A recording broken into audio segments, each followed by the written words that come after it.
Role role role Pakistan हल्ल्याबद्दल भाषणात तुम्ही बोललात. खरं तर शिक्षा मिळायला पाहिजे.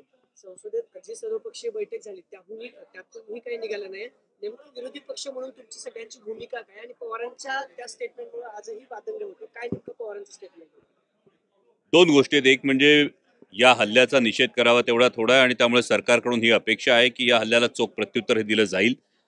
काही घडामोडी पाहता आत्ताचा काळ हा सरकारच्या सोबत ठामपणे जे सगळ्याच विरोधी पक्षांनी जी भूमिका घेतली त्या पद्धतीनं उभं राहण्याची ही गोष्ट आहे. आणि मला असं वाटतं की आदरणीय पवारसाहेबांच्या स्टेटमेंटवरून आकारण जे राजकारण करण्यात आलं, माझी अशी विनंती आहे की केंद्र सरकार सक्षम आहे, केंद्र सरकार ही पावलं उचलतंय, पण त्यामुळे कदाचित या अतिरेक्यांना जे अभिप्रेत होतं या पद्धतीनं वातावरण दूषित होऊ नये यासाठी आपण सगळ्यांनी समाज म्हणून देश म्हणून काळजी घेणं तितकंच गरजेचं आहे. वटेवारांचे एक वक्तव्य आलंय, त्यांनी असं म्हटलं की दहशतवाद्यांना बरोबर विचारण्यासाठी वेळ होता.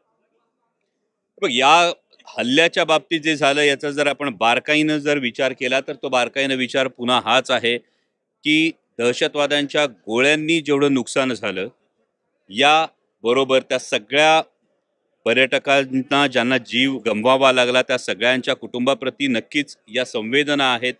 परंतु त्या बरोबरीनं या वाक्यानंतर देशातलं वातावरण कलुषित होण्याचा त्यांचा वेगळा प्रयत्न होता का दहशतवाद्यांचा, या दृष्टीनं आपण बारकाईनं विचार केला पाहिजे, सखोल याबाबत विचार केला पाहिजे. आणि जर हा हेतू दहशतवाद्यांचा होता तर दहशतवाद्यांचा हा फूट पाडण्याचा हेतू आपण यशस्वी होऊ देता कामा नये. या क्षणाला या घडीला सरकारच्या बरोबर सगळे विरोधी पक्ष ठामपणे उभे आहेत. त्या पद्धतीने या दहशतवाद्यांना कठोरात कठोर हे शासन हे व्हायलाच हवं, ही अद्दल घडायलाच हवी, ही आता प्रत्येकाची भावना आहे.